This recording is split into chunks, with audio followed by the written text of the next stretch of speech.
Hey everybody, it is a beautiful and cool day out here, so I thought let's draw something fun and easy together.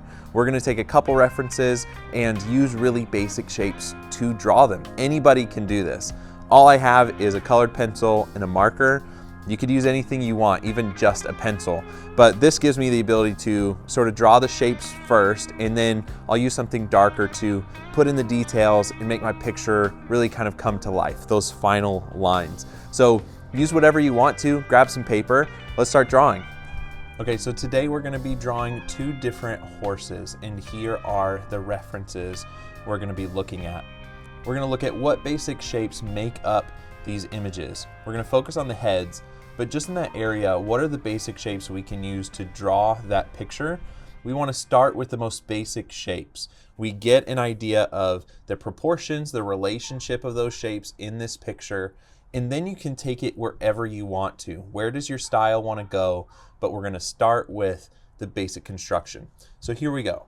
Here's our first picture. It's just from the side, so we're not worrying about too much 3D space or perspective. We're just going to start with the basic shapes that we see. Let's start with the circle. You can start it kind of in the center of the page, kind of a medium to large size circle. Again, it doesn't have to be perfect. We're just getting the idea of where it is. So start with the circle, and then this is going to be the direction of the face. So we're looking at it's going kind of in this direction. Let's give a little bit of space from this circle to our next one, but then we're going to be drawing another circle, quite a bit smaller. So right now we're just working with two circles, and anybody can do that.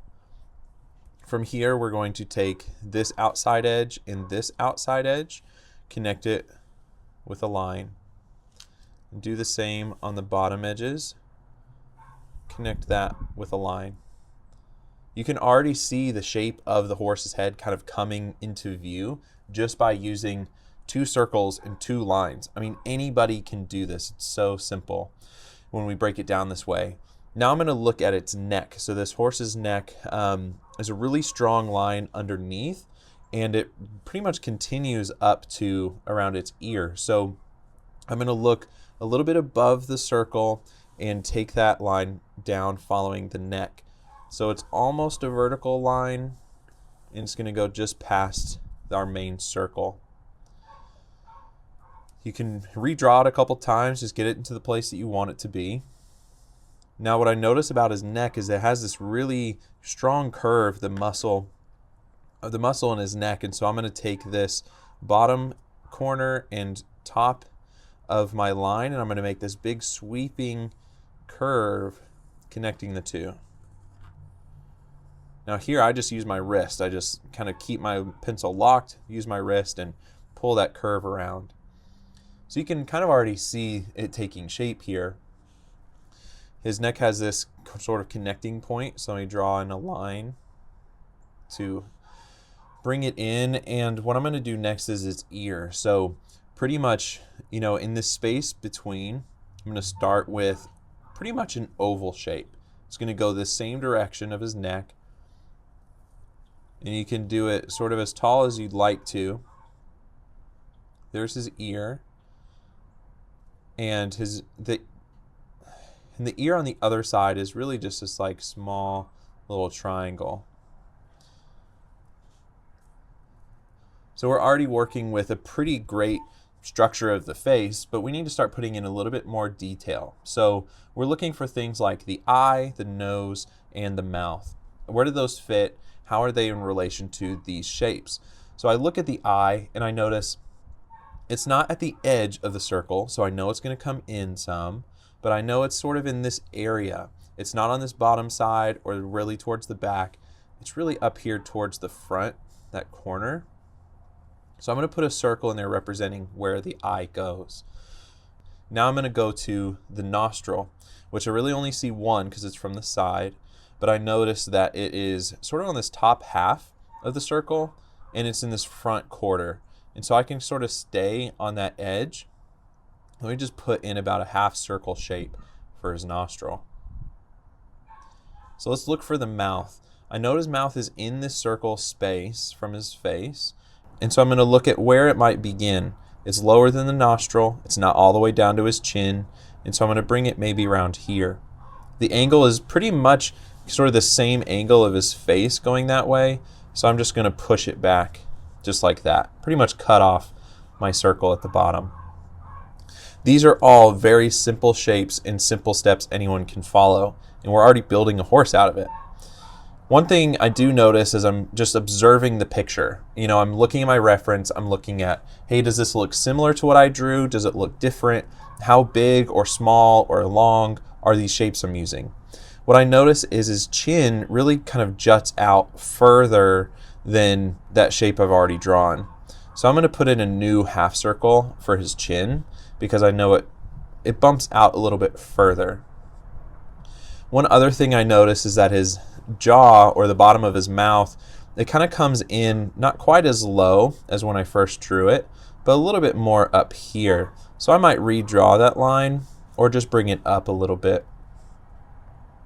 Now let's put a little bit more detail, at least in his eye. When I look at the eye, I'm using this as a reference. It pretty much fits in this circle, but now I look at the picture and I look at how does it look different? Well, one thing is his eye's not like wide open like this. It's really kind of cut off around the middle.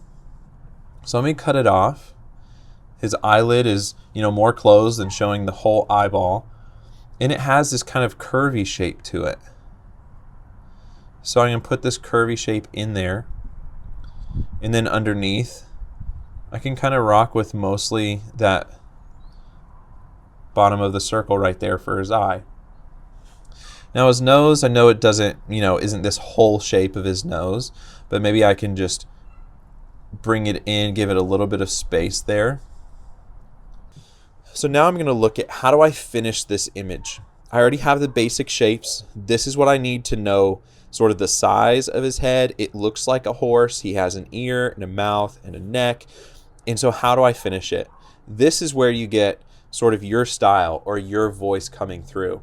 How you decide to finish is going to be dependent on what you want it to look like.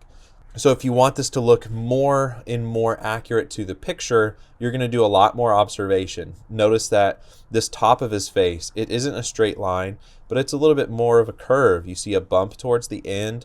It pumps out for his nose, but then has this other kind of shape for his mouth. You're going to put in all those extra little details so you can make it look just like the picture. Now, if you're going for a very stylized look, this is really maybe all you need. And then you just kind of fill in this part or make this shape really prominent. And that's your style. It's depending on what you want it to look like. I'll show you some examples in a few minutes, but let me just go ahead and finish this picture in sort of a basic, accurate type representation of our reference.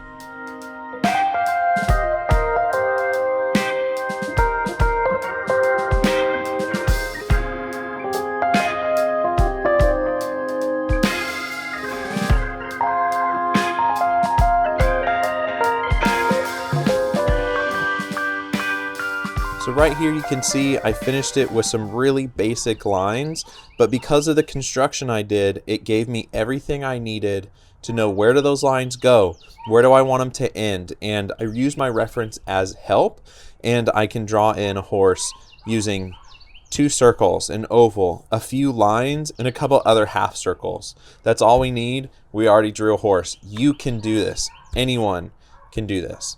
Let's try another example. Now this picture we're drawing is a little bit different. It has a bit of a perspective on it, and so there's a few other steps that we're going to use, but we're still using basic shapes and lines, and I believe anyone can use this to draw. Let's start with a circle.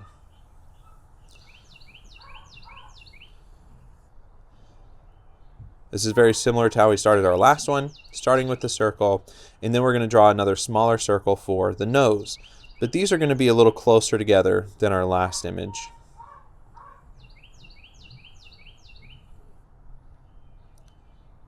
Now that we have 2 circles, I'm going to connect them together, similar to our last one. Take this outside edge and this outside edge, connect them with a line. Down here, we'll do the same thing. Another line. Now what I want to look at is the center of the circle in the center of this circle. I'm actually going to connect them with a line all the way through. This is going to give me a reference point for a couple other elements as we go. Now, right about this center point on this bottom circle, I want to take this line right here. So half of the circle and then this angled line, I want to move that right up here. So what I'm going to do is copy the same curve and then push this line all the way back, just like this. So this is giving me a bit of a perspective on his face. Now when I look up here, I'm going to put in the eye. So when I'm putting in the eye, I notice this top half of the circle, it's really pretty close to this back edge. So I'm going to start with a circle as a reference. Now when I pay close attention, I'll notice it's not a full circle as his eye, but this is a great place for me to start. One other important thing is the head. It doesn't end right here. It's a little taller, so we're going to put in a bump like this. A bump for his head, and we'll put in the ear. I'm going to do an oval like our last picture. You can point the corners or the ends if you want to. It's going to start looking a little bit more accurate to the picture. Now this outside edge, let's pull it in, give the back of the ear something to work with there. And we'll put in the lines for the neck. The neck is going to connect right down where this circle and this line are together. This is going to be an almost vertical line. Let's push that out. And then up here by the ear, pretty much where this hump's coming down to the ear, this is going to be pushed out towards the side. Still an angle down. So here is a horse right there. We've started with the big, simple shapes. Now we're going to start going into a little bit more detail as we observe a little bit closer. Let's start with his eye, and I notice his eye's not just a full-on circle, but he has a bit of an eyelid, and it's pretty wide open. But from here, I try to close it in some. So here's an eye. Look at the nostril. It's on this curve that we just made, and it's going to be kind of a teardrop shape right in the middle of it. Now another thing is we need to put in the mouth. So his mouth sort of comes up right at the bottom of the circle, and he has sort of a jut out for the chin. When I'm observing a little more, I notice the other eye. So I'm giving myself some reference to look at here. Might kind of fill in where the hair goes, and now I can just finish this out based on my style or what I'm looking for. So again, let me finish this out in sort of a simple way, and then I'll show you a couple examples of very stylized looks.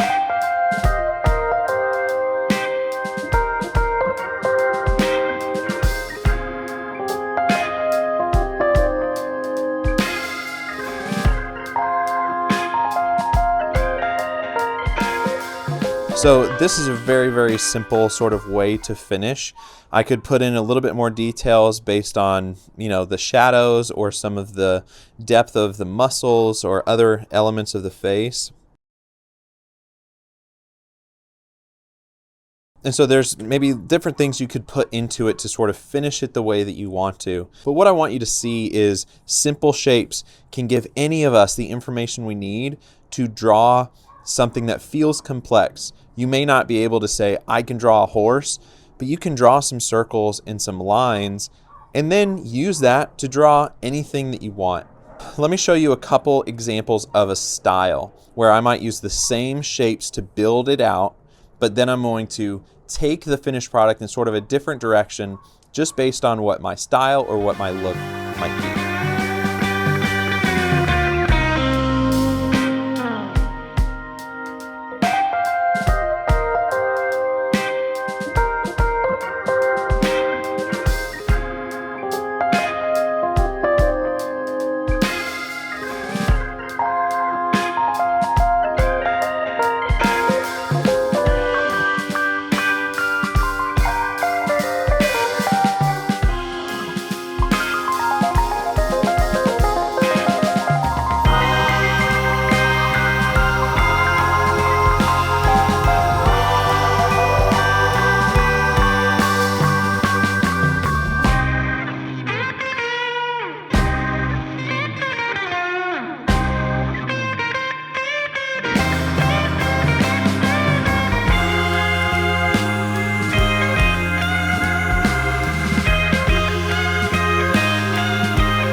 this is something anybody can do, and you can use the same technique to draw anything that you want. Use simple shapes first, break it down, understand how it's constructed, and then you can take the final picture wherever you want it to go. All three of these examples are the same horse. They're obviously a horse. They all look very different, but that's kind of the idea of your style, your look. Not everybody's gonna do an accurate, perfect representation of the same picture, but might use it as inspiration to make it look graphic or outlined or totally different. And that's the beauty of art, that it comes from us and looks the way we're wanting it to. Now let me encourage you with something. You might be drawing and want it to look a certain way, maybe just like the picture, or even have a unique style. Maybe you're having trouble getting it all the way there. You know, you're not able to draw circles like you're wanting to, or you're not able to find some of those specific shapes from the actual picture. Just keep working on it. This is a skill, it's something we develop, so just keep trying. You will probably want to draw the same thing a few times to understand it a little better, make it look like the way you want, and that is sort of the fun of the discovery, figuring out what is the look that I like, what's the style that I really am drawn to, and then how do I make this look like that. So just keep experimenting, trying it, do it a few times. Just because you didn't do it perfect doesn't mean you're not a good artist. That just means you're developing the skill. So I just want to encourage you, don't stop drawing.